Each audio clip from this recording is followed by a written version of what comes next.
King Charles spent a short period of time in hospital today. After weeks of whispers, careful smiles, and public appearances staged with military precision, the palace finally broke its silence. A solemn spokesperson stepped into the glare of flashing cameras and delivered the one truth Britain had prayed would never come. King Charles's battle with cancer has reached a devastating turning point, one so grave it has shaken the nation into stunned silence. The words did not just hang in the air. They cut through it, echoing across corridors of power and into the hearts of millions. The announcement was brief, but it landed like a thunderclap, its shockwaves rolling simultaneously through living rooms, newsrooms, and the ancient halls of Windsor Castle. In a matter of moments, the atmosphere of the country changed. What had been quiet speculation, spoken in whispers and couched in careful words, suddenly crystallized into chilling reality.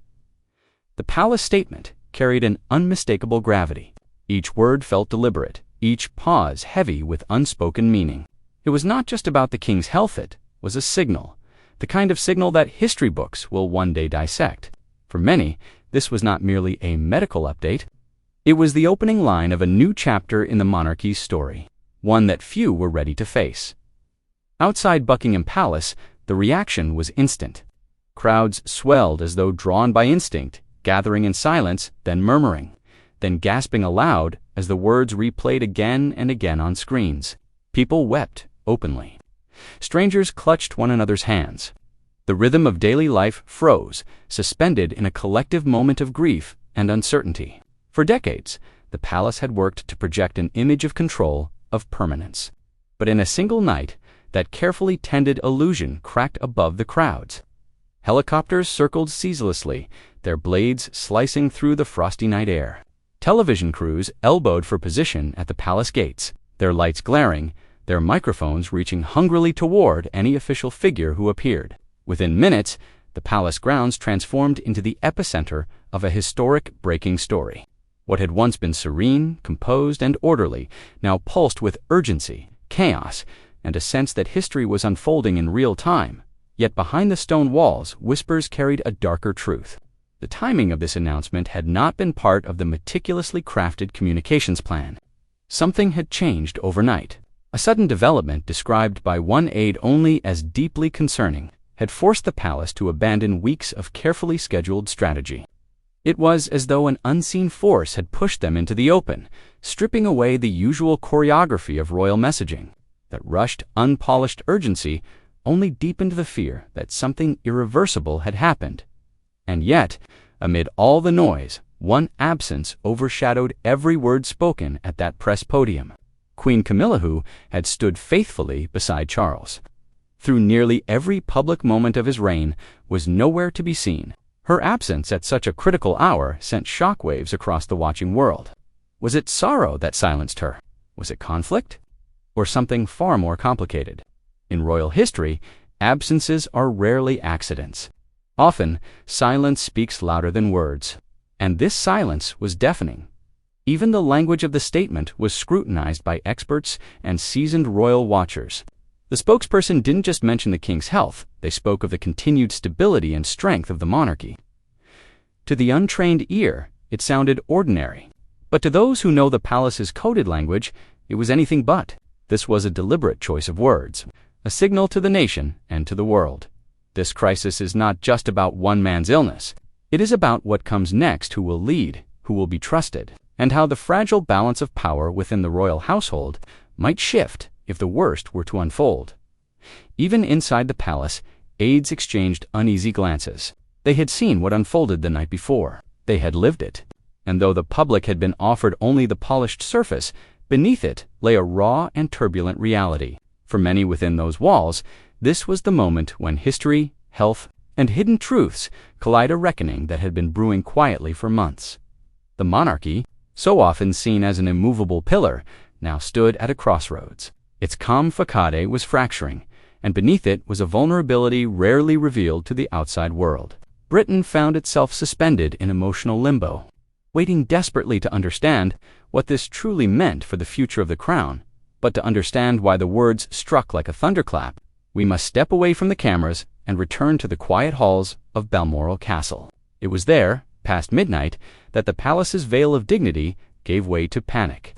Doctors were rushed in under secrecy. Encrypted calls lit up the phones of senior aides.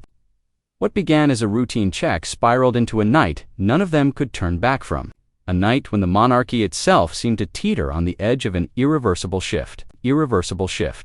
If Camilla did not act with care, the consequences could be irreversible. Hours stretched on, and while the machinery of the monarchy spun into overdrive, she remained locked away, a queen unraveling in silence. Staff who caught sight of her later described her expression as hardened, yet distant. The look of someone who had crossed an emotional threshold she could never return from.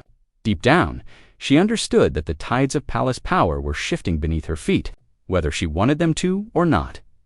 But while Camilla wrestled with fear and uncertainty behind closed doors, William was already moving with striking determination, perhaps too swiftly for her comfort. Even before the palace delivered its carefully worded announcement to the public, the Prince of Wales had already convened a series of confidential meetings at Kensington Palace. And for the first time, aides whispered. William did not merely look like a son at his father's side, he carried himself like a king in waiting. The weight of history, the looming shadow of uncertainty, and the unspoken promises made to his late mother all seemed to collide in this singular moment. For Camilla, William's sudden rise was more than unsettling. It was threatening. As the palace scrambled to contain the narrative around Charles's worsening health, William quietly began assuming control. In the earliest hours after the midnight upheaval at Balmoral, he summoned a small circle of senior courtiers and communication strategists to his London residence. These were not symbolic meetings. They were sharp, decisive, and most strikingly and characteristically firm. Those present described a man who had shed hesitation. He was not simply the concerned heir. He was stepping into territory that had, until this point, belonged solely to the reigning monarch, and those in the room knew it. They were witnessing the beginning of something new, something that could not be undone. William, perhaps more than anyone, understood a truth the monarchy has clung to for centuries. In times of crisis, power abhors a vacuum. With Charles's condition cloaked in secrecy, William moved with speed to project strength, continuity, and stability.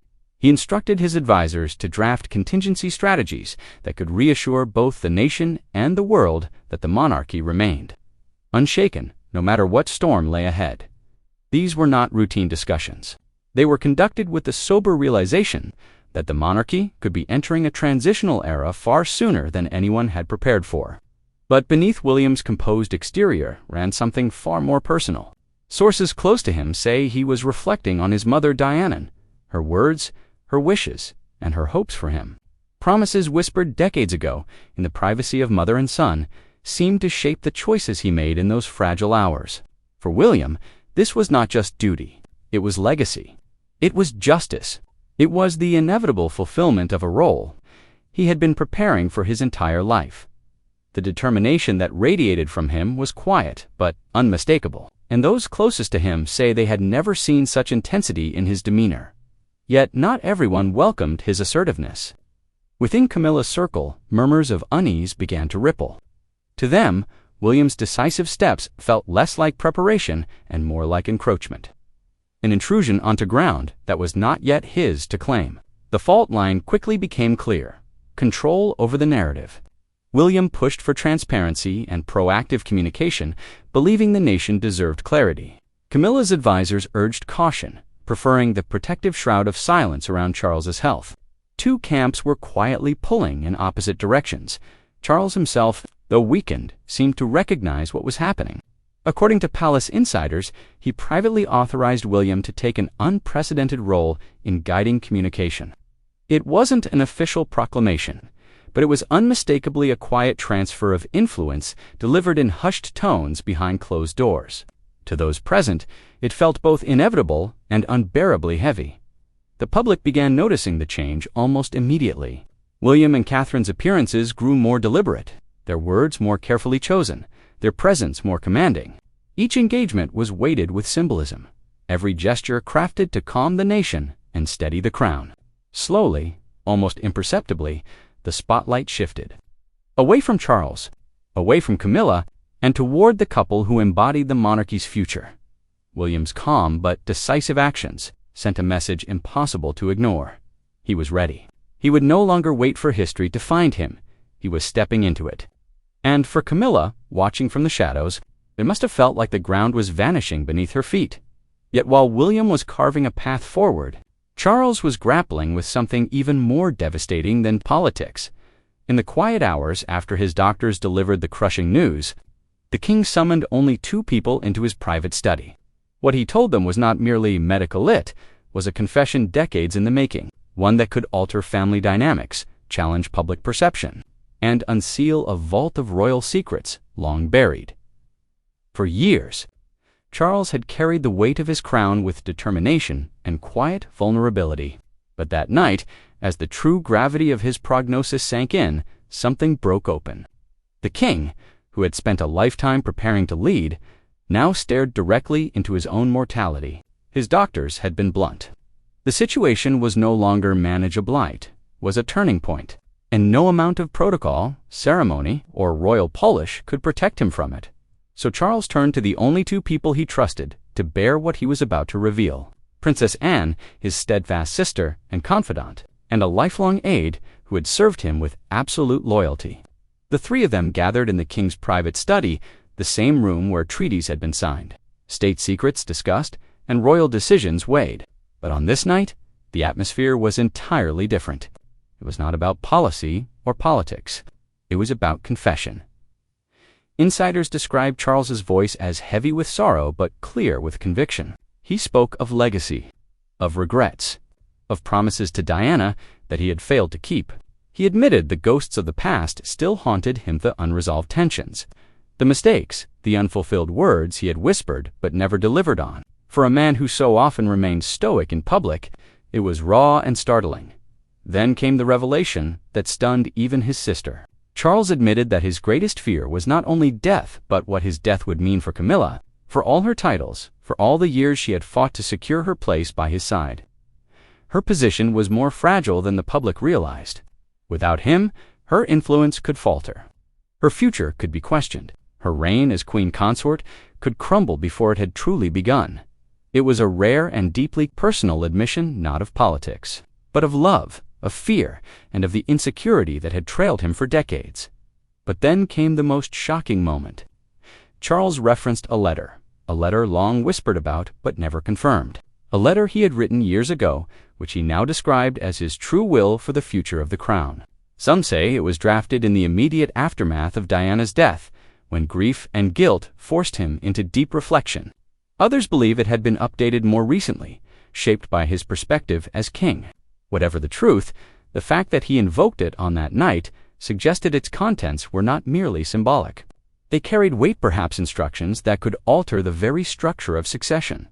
Princess Anne listened in silence, her composure unbroken as always. But when she emerged later that night, staff were stunned to see something almost unthinkable, tears streaming down her face, for a woman known as the family's pillar of steel. That reaction spoke louder than words. This was more than a private reckoning. This was Charles acknowledging that his reign was no longer about what he might achieve, but about what he would leave behind. His legacy was being rewritten in real time and with every word. He was setting in motion a series of events that could reshape the monarchy forever. And at the center of it all was the letter. For decades, it had existed only as a rumor, a document whispered about in the corridors of the palace. Some dismissed it as myth. Others believed it to be the most explosive secret in royal history. And now, in the shadow of his illness, Charles had ordered it to be retrieved. Insiders claim that, shortly after his emotional confession, the letter was removed from the royal archives under the highest secrecy, sealed with the king's own mark. It was delivered to a handful of individuals, the Privy Council, senior legal advisors, and William. No one else was to be told, not even Camilla. What it contains, those whispers suggest, could change everything. The revelation of the letter struck like lightning through the palace. For Camilla, it was more than shocking, it was devastating.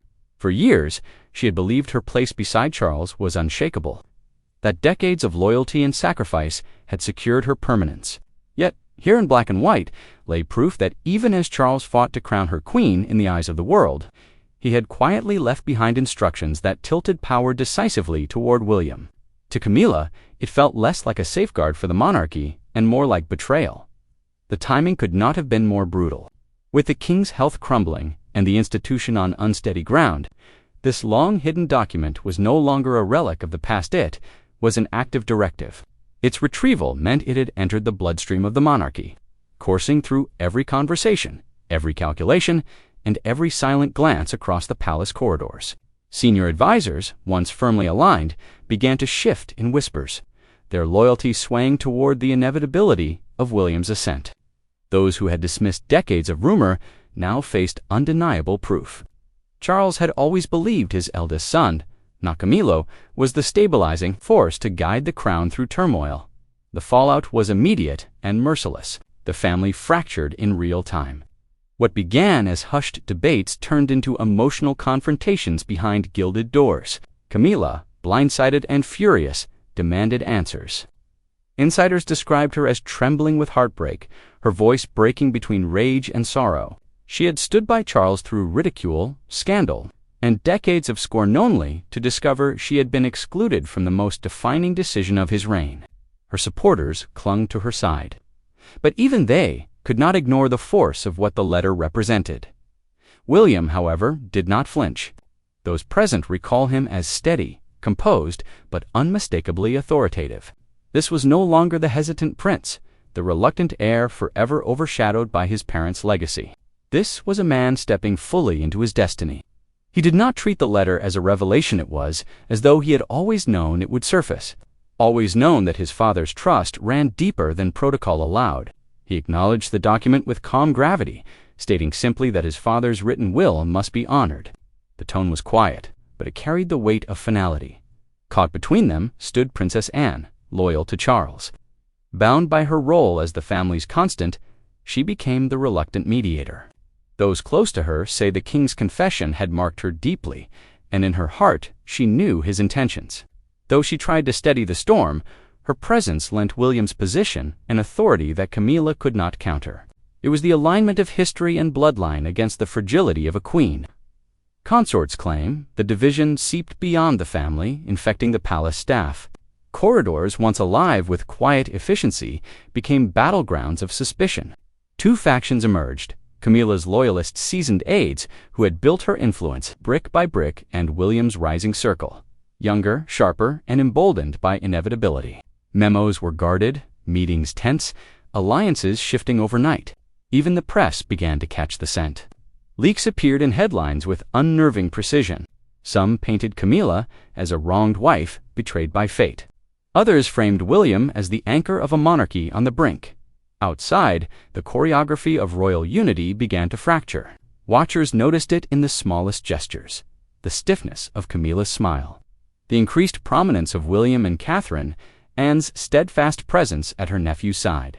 To the public, the performance remained polished, but to those looking closer, the cracks were unmistakable then. In a moment that silenced speculation, Charles himself appeared before the nation. Frail, pale, but determined, he delivered a speech that will be remembered for generations. What began as a simple address became a revelation. His voice, trembling yet clear, stripped away all the pomp of monarchy. For the first time, the king spoke not as a distant sovereign, but as a father, a son, a man standing at the edge of his reign. He spoke of his health with a candor no one expected. He admitted the road ahead would be difficult, his words heavy with both realism and farewell. He spoke of continuity, of love, of stability, phrases chosen with surgical precision, each signaling the inevitability of transition without declaring it outright. Then came the moment that broke the world's heart. Charles spoke of Diana. Her name, long a shadow over his reign, was invoked with a tenderness that stunned the nation. He spoke of her values, her legacy, and of William the son who had grown into the leader she always believed he could be. The words carried more than admiration. They were a passing of the torch, a father's public acknowledgement that his heir was ready, that the future was already in motion. Tears fell across the nation. Vigils spread like wildfire. Even critics softened in the face of such unguarded humanity. But beneath the emotional tidal wave lay something undeniable. The tone of the speech was not of resilience, but of resignation. It felt like the farewell of a king who knew his reign was ending. not in defeat, but in dignity. The world wept with him that night. But inside the palace, the battle only sharpened. Camilla fought to hold ground, William pressed forward with quiet inevitability, and Anne worked desperately to keep the house from collapsing. And always, at the center of it all, the letter loomed silent, sealed, but more powerful than any crown or decree. Now, as whispers swirl of a secret royal announcement, one thing is clear: the monarchy is standing at a crossroads, and history is shifting in real time. Asterisk.